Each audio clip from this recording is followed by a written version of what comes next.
you hear that? Lurking in the shadows, stalking us, tracking us by our scent? What is that waiting in ambush? It's Terrible Writing Advice's long overdue video on designing monsters. Monsters are one of my favorite things ever, right behind robots and robots fighting monsters. Monster design is a key skill for writers and dungeon masters alike. That's why I can't wait to bare my fangs and dig into monstrous monsters. From brutish beasts, fearsome foes, and even deadly drakes, Terrible Writing Advice descends into the dark layer of writing monsters to slay the beast of bad writing once and for all. And like all good monster hunters, I have done zero preparation, so I'm sure this will all turn out well. Don't you worry though, let TWA show every writer the proper entry in the monster manual so we will all know how to slay the beast and level up our writing. Before we charge into the dragon's den, I think it might be helpful to understand why we love monsters. Monsters are a nearly universal cultural idea and can be found in almost every mythology. They appeal to our more basic instincts: fear of the predator, fear of the unknown, deep, raw, visceral fears of being eaten that stretch back to when the first cellular organisms learned to avoid predation, an instinct honed through millions of years of evolution. Yet dig deeper. Humanity once huddled in the dark, surrounded by danger. We were prey animals, until one day we discovered fire to drive back the dark and spears to pierce the heart of the things that hunted us. The hunted became the hunter. Fight or flight, we fought. Fangs and claws met spear and shield. The desire to slay the beast still beats in the heart of every human, to take up the spear once again and protect our home from the eyes that prowl in the dark. Our soul still yearns to be a hunter. The modern world has slain the great leviathans of old. We sit in our chairs and stare at our screens all day while our survival instincts lay dormant. Yet through fiction, we can experience that rush of survival once again without the real danger of ages past. We can stir those long dormant emotions once again without risk of injury and live vicariously through page or screen. We escape from a complex modern world full of moral ambiguities and gray areas, yet here before us in the world of imagination lay creatures so vile that justice demands it be slain. No moral complexity, just a monster that needs to be killed. Even more so when the monster itself is a thing not of nature, but of the unnatural. It is the essence of the other, an otherworldly perversion, a servant of forces that seek to corrupt the natural order of the world and twist it into a cruel mockery, a symbol of our sins come back in monstrous form to extract their cruel toll upon us for our moral failings. When the beast is in front of you, all other worries, all other problems fade away. There is just the horde of monsters, a sea of endless horror and terror that seeks to destroy all that is good in the world, and the heroes that will destroy them. The appeal of monsters could be one or more of those, or I can just focus on how cool they look. Yeah, that must be the only reason. The next thing to consider is what role the monster plays in the story. This can range from the main antagonist, anti-hero, anti-villain, protagonist, to disposable goon. Thankfully, this doesn't require a writer to envision what kind of emotion the monster is supposed to elicit from the audience and then tweak the design accordingly. I want a monster here is good enough. Another facet to consider in basic monster design is if to put the focus on details and internal consistency, or instead put focus on spectacle and presentation. The thing to keep in mind is that whether the writer uses substance or style in designing their monsters is that neither of those require effort to pull off. Monsters are still subject to the principle of the conservation of details. Conservation of details means that I can ignore details freely and design monsters without consideration of said details. Details like the monster's habitat. How does the monster blend in with its environment? Is it part of the local ecosystem? What does it eat? If it doesn't eat, how does it get energy? Does it make a nest? Why does the monster just stay in the dungeon and never move? Does it change its environment, or does its environment change it? Who cares about that? Just pick something random from the monster manual and throw it in there to fight the heroes, and done! Using small details in the ecosystem to establish the monster's traits, abilities, or role draws attention away from the real stars of the show, which is whatever random loot drops are in the chest it's guarding for some reason.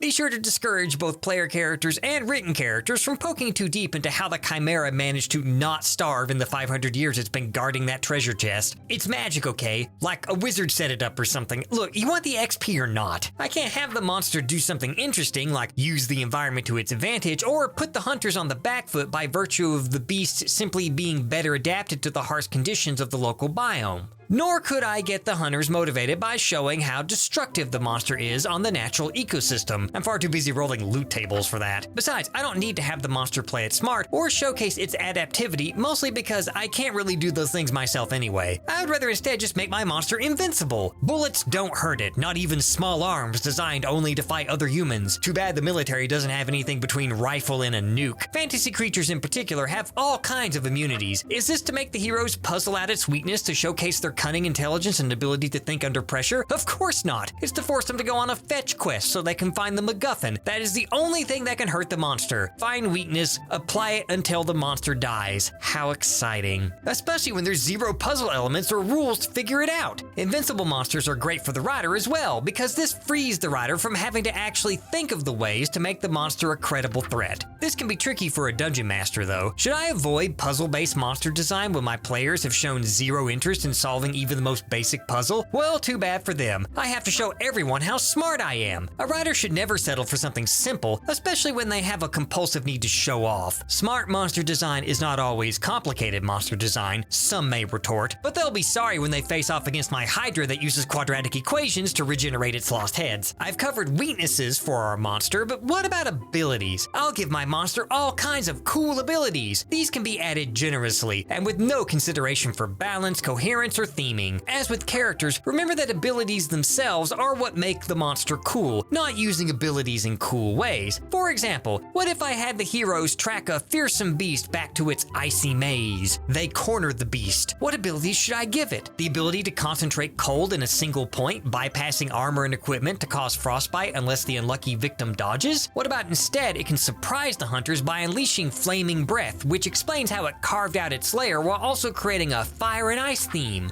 The correct answer is both, and throw in teleportation and regeneration too. Might as well add it in. A hodgepodge of random abilities that don't work with each other at all. That's good monster design. Will all this come across as gimmicky? Of course. Now, giving a monster a gimmick can create an effective hook to engage the audience or players, but they only really work if overused and are clearly a writer's transparent attempt to pad out the fight and fish for compliments about writers' said creativity. Nor should a dungeon master worry about said gimmick breaking the game, leading to a total party kill. Playtest for balance? I don't need to do that. Speaking of gimmicks, I just love gotcha monsters. Gotcha monsters are trick monsters that a dungeon master springs on the players, like Mimics being the most famous example. They are more common in tabletop than fiction writing, since the point of a gotcha monster is for the dungeon master to trick the players and spring a monster to ambush them, usually by having the monster be disguised as some innocuous object. The best way to use a gotcha monster is to leave no clues, provide zero warning, or no context to tip them off. Never use them to punish a character's greed and haste when they can instead be used to show off how I outsmarted the players. Just make the gotcha monster's weakness or key to defeating them completely random and annoying. Also make sure it looks as dumb as possible and makes no sense. Look, the wizard that did it was drunk that day. There's a fine line between using an ambush predator and taking a cheap shot, and I intend to cross it so I can pull one over on the hero's adventuring party. That excuses just how strange and stupid the design is, or if I used a trick monster in a context that makes no sense. Since I brought up cheap shot monsters are great. No way to counter them or stop them, just bam, instant damage. Players love getting hit by a cheap shot. I'm sure they'll find the killer bunny a hilarious reference and not get mad at their characters being insta-killed. In fiction writing, this is harder to do, but every writer should strive for it regardless. Never reward a player's creativity by giving them a chance to notice details that, if missed, would punish a player's carelessness and laziness. Is having the monster kill off a random character there to establish the situation is tense and dangerous? No, it's there to make me feel powerful and purely there for shock value, rather than in service to the story. That's why when the monster kills off characters, it's usually the character's fault for being dumb, not the monster acting smart. Another great monster design is to make the monster a huge damage sponge. It just takes forever to defeat and drags the fight out way longer than it has to be. Trading blows and watching numbers chip away is as exciting to play on the tabletop as it is to read about. Pacing can be ignored as well as capturing a sense of momentum in the hunt as the fight turns against the heroes or they pull off a dramatic reversal. Reposition the monster so it can gain an advantage, hand out a clue to the heroes on how to speed up the fight, throw in a curveball like the monster's young show up to help, or another predator pounce into the arena? Nope, have everyone just stand there and punch each other's HP bars down. Remember that pacing can always be ignored and just isn't a factor a writer or dungeon master need worry about. Now, I've covered a lot of the basic principles and considerations of monster design, but what if a writer or DM just wants to stick to the classics? Yes, this is perfectly fine to abuse. If it's already in the monster manual, that means that the game master can just throw them in the game without consideration. I'm sure it's already balanced. Could I spiffy up these old classics a bit by tweaking powers and traits to tailor it to the setting? What about finding an ecological niche for each classic monster? Nope, throw them in there. Is it because they offer a unique mechanical challenge for the players or heroes to overcome? Well, no, but the artwork looks cool. I wonder what challenge rating means. Can't be important.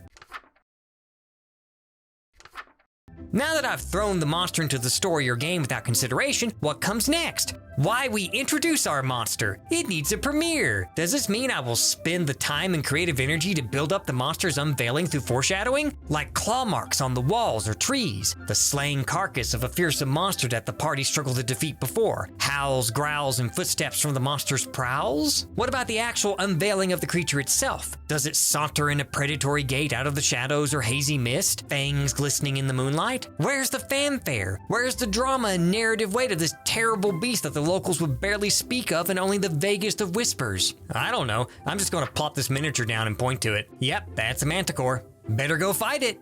Make it snappy too, we've got more dungeon to clear after this. Monsters don't really need build-up, but a writer or game master should still expect the same payoff regardless. Nor does the writer need to hone their descriptions to include as many visceral details as possible and engage all of the senses. The dozen small creatures stalked forward in unison that belied their chaotic armament and hodgepodge of salvaged and stolen armor. Small, yet even the faint torchlight revealed honed muscle, old scars, and long fangs, all earned through survival in the harsh labyrinth. Steaming breath pungent with the rot of their last feast washed over us as we steeled ourselves for their onslaught. The glare in their desperate, hungry red eyes told us all we needed to know. There would be no quarter, only their next meal.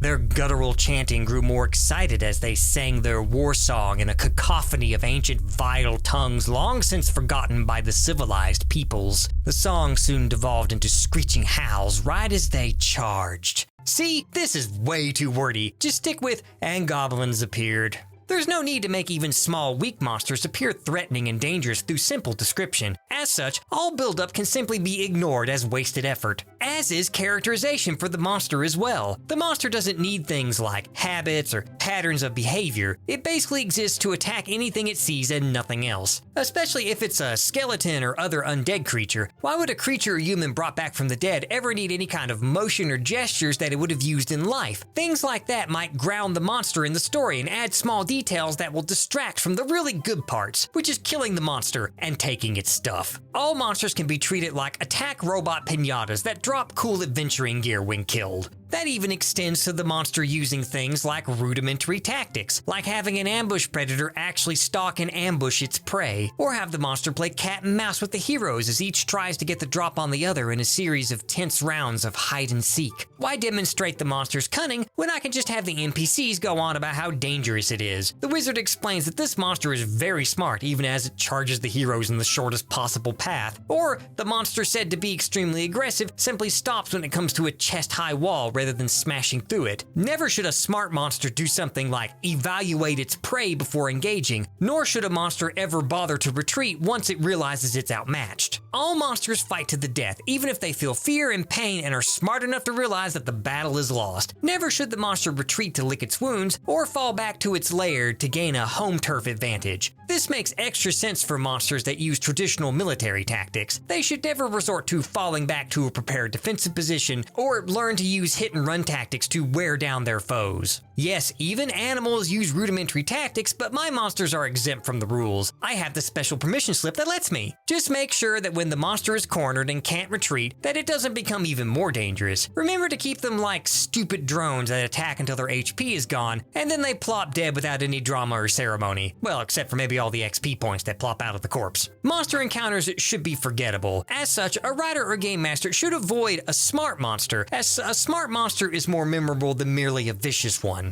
But like all antagonists, they exist solely as speed bumps on the path of the heroes to their greatness, and not as a believable character. Just like for the tabletop, monsters are just a collection of stats rather than a character, because monsters don't deserve any creative love, because they're monsters. Am I being needlessly cruel? Of course! After all, man is the real monster. Wow. What a deep, complex moral revelation to make that hasn't been said a billion times before. Am I just saying that because I'm a friendless shut-in who refuses to interact with the outside world? I mean, mostly. But as the Lonely Necromancer once said, maybe the real friends were the monsters we made along the way.